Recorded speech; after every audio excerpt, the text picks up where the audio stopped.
जब सरकार की आवाज़ जनता तक पहुंचाए और जो जनता की आवाज़ सरकार तक पहुंचाए, ऐसे में जो पत्रकार अपनी आवाज़ दूसरों तक ना पहुंचा पाए तो फिर क्या फ़ायदा।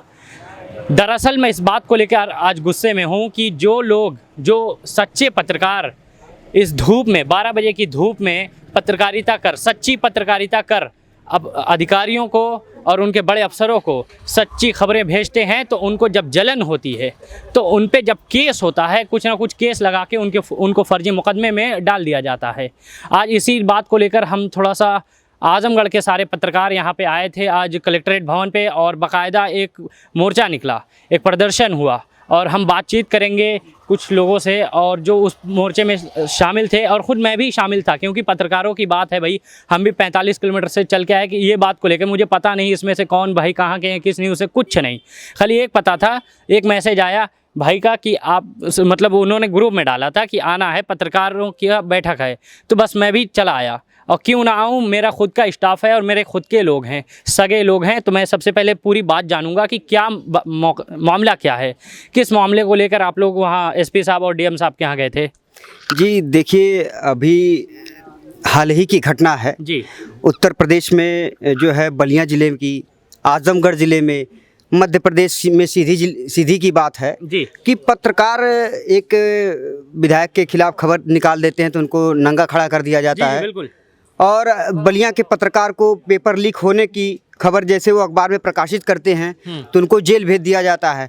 आजमगढ़ में इसी तरह दो ज्ञान शिखा टाइम्स के ब्यूरो चीफ हैं जितेंद्र मौर्य जी, और सदर तहसील से संवाददाता है ज्ञान शिखा टाइम्स के जितेंद्र राम मौर्य। इनके खिलाफ जो है जिला खाद्य विपणन अधिकारी द्वारा जो है 3/7 का मुकदमा दर्ज कर दिया जाता है। मात्र इनकी गलती यह रहती है कि उनकी कालाबाजारी की खबरों को यह प्रकाशित करते हैं। तो कहीं ना कहीं जो ये पत्रकारों के ऊपर मुकदमा दर्ज किया जा रहा है, पत्रकारों की आवाज़ों को दबाने का काम किया जा रहा है, तो ये कहीं ना कहीं से मंशा सा गलत है लोगों की। और रही बात, पत्रकार जो एक आईना होता है, कहा जाता है कि पत्रकार एक आईना होता है, और जब आईने के ही जो है कई रूप हो जाएंगे तो तस्वीरें सामने स्पष्ट नहीं हो पाएंगी। तो इसलिए पत्रकार अपनी कलम अगर सही नहीं लिखेगा तो भ्रष्टाचार है, गुंडे माफियाओं के खिलाफ अगर पत्रकार नहीं आगे आएगा तो लोगों तक सच्चाई पहुंच नहीं पाएगी। बिल्कुल। अगर जैसे में जहां हम सबकी आवाज़ उठाते हैं वहां हमारी ही आवाज़ दब जाए तो फिर क्या सिस्टम करना।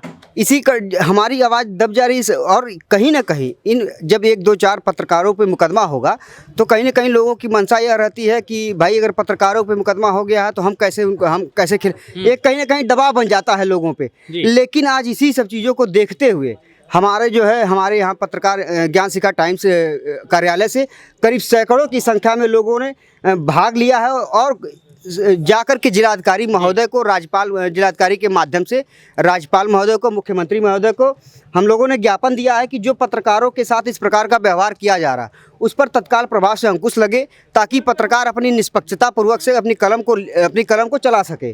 ताकि किसी के प्रभाव में आकर के, किसी के दबाव में आकर के वो कलम पत्रकार न चलाए। इसी सब संबंध में सैकड़ों की संख्या में हम लोग गए हैं जिलाधिकारी के पास, अपनी बात को रखा गया है। जिलाधिकारी महोदय द्वारा आश्वासन भी दिया गया है कि आप लोगों की आवाज़ को पहुंचाया जाएगा राज्यपाल महोदय तक, मुख्यमंत्री महोदय तक, और दोषियों के विरुद्ध कड़ी कार्रवाई की जाएगी। अच्छा, पत्रकारों की बात रही तो पत्रकारों में थोड़ा ये भी बताते चलिए कि कौन सा पत्रकार अपनापन दिखाते हुए कितनी दूर से आए हैं। यहाँ देखिए, हमारे यहाँ जो भी लोग आए हैं, हमारे बगल में खड़े हैं, मार्टिनगंज से आए हैं लोग, चिड़ियाकोट से आए हैं, गाजीपुर से आए हैं, मऊ से आए हैं। देखिए, बात जिले और बात शहर की नहीं है, बात एक पत्रकार संगठन की है। पत्रकार संगठन एक हो चुका है, और जिस तरीके से पत्रकारों की आवाज़ को दबाने की कोशिश की जा रही है तो ये अकेले की समस्या नहीं है। ये भी अभी हाल ही में मार्टिनगंज में एक दैनिक जागरण के पत्रकार हैं, क्या नाम है उनका? डॉक्टर पृथ्वीराज सिंह। उन्होंने जो है उनके ब्यूरो चीफ ने उनसे कहा कि आप जा करके स्कूल की खबर हमको भेजिए। उनकी गलती ये थी कि समय पे वो स्कूल पे पहुंच गए सुबह। वहाँ जब सुबह पहुँचते तो वो देखते हैं कि एक वहाँ पे बच्ची जो है झाड़ू दे रही है, उसका उन्होंने फोटो खींच करके अपने प्रेस को भेज दिया। किसी कारण दैनिक जागरण में तो खबर नहीं प्रकाशित हो पाई, लेकिन अमर उजाला ने उसको प्रकाशित किया। और ठीक 10 दिन के बाद जो है उनकी जो है उसी स्कूल में जाकर के अध्यापक महोदय चूँकि उनको बताया जाता है, उनके घर वाले भी बताते हैं कि डिप्रेशन के वो मरीज थे। किसी कारणवश उन्होंने हत्या कर ली और उनके उस पत्रकार के ऊपर मुकदमा 302 का लाद दिया जाता है, जो पत्रकार वो खबर प्रकाशित किया गया था। अच्छा देखिए, 302 बताता चलूँ, मर्डर के केस में लगाया जाता है। जब आप किसी की निर्मम हत्या करते हैं तो आपके ऊपर 300 जी तुरंत 302 लागू किया जाता है। तो क्या ऐसा तो हुआ नहीं था? देखिए, हम कानून व्यवस्था पे उंगली नहीं उठा रहे हैं, कानून व्यवस्था को इंडिकेट नहीं कर रहे हैं। हम बस ये चाहते हैं कि पत्रकार हो, समाज का कोई भी व्यक्ति हो, अगर वो अपराधी है तो उसकी कोई जात नहीं है, उसका कोई विभाग नहीं है। अगर वह गलत है तो उसको बिल्कुल तरीके से सत्यतापूर्वक जांच हो, और जांच होने के बाद वो कोई भी व्यक्ति अगर दोषी पाया जाता है उसके ऊपर कड़ी कार्रवाई होनी चाहिए। इसका विरोध मैं कतई नहीं करूँगा। हाँ, लेकिन अगर वो आदमी निर्दोष है तो बिना जांच करके 302 लगा देना, 3/7 लगा देना। हमारे ज्ञान शिखा टाइम के सदर तहसील के थे पत्रकार महोदय जितेंद्र राम मौर्य, केवल उनका काम था कि जिला खाद्य विपणन अधिकारी की खबर वो प्रकाशित किए, और वो उन्होंने अपने अखबार में नहीं प्रकाशित किया था, दैनिक जागरण, अमर उजाला, हिंदुस्तान, ऐसे पेपरों में भी वो खबर प्रकाशित हुई। लेकिन उनके ऊपर न मुकदमा करके जितेंद्र राम मौर्य चिड़ियाकोट के रहने वाले हैं, उनके ऊपर मुकदमा 3/7 का लाद दिया जाता है। तो ऐसी संगीन धाराएं पत्रकारों पे आए दिन लग रही है। तो हम काम कैसे करेंगे? तो पत्रकार कहीं ना कहीं दबाव में आ जाएगा, और उनके परिवार, चूंकि सबसे बड़ी बात हम कहना चाहेंगे कि किसी पत्रकार को कोई सैलरी नहीं मिलती। जी बिल्कुल। एक पत्रकार अपनी जीवन के दाव पे लगा करके धूप में, जहाँ लोग सो रहे थी कड़ी धूप में, वो धूप में दौड़ करके खबर को प्रकाशित कर रहा है, खबर को दिखा रहा है। उसके बाद भी कोई पत्रकार अकेला है, उसके घर में जो है वो जेल चला जा रहा है, घर वाले भूखे मर रहे हैं, कोई उनकी खोज खबर तक नहीं लेने वाला। लेकिन रही बात, मैं इतना ही चाहूँगा कि जो पत्रकार अगर निर्दोष हैं तो उनके पर कार्रवाई, जांच करा करके ही मुकदमा दर्ज किया जाए।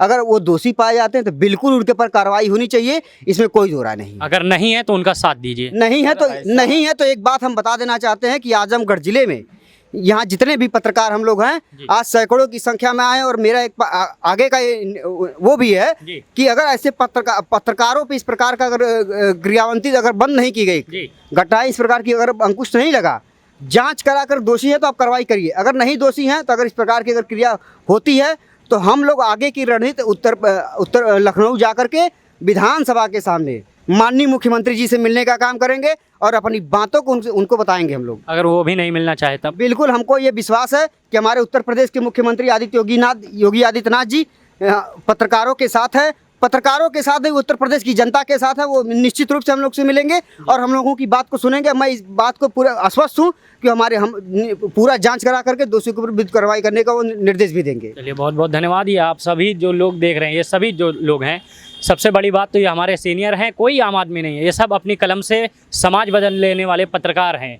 तो ऐसे पत्रकार जब परेशान होंगे तो जाहिर है समाज परेशान होगा, समाज परेशान होगा तो भारत परेशान होगा। यदि भारत को परेशान नहीं देखना चाहते तो आइए हमारे साथ, हमारे वीडियोस को जितना हो सके शेयर कीजिए, ताकि हमारे पत्रकार भाइयों की जो आवाज़ है वो आगे तक पहुँचे।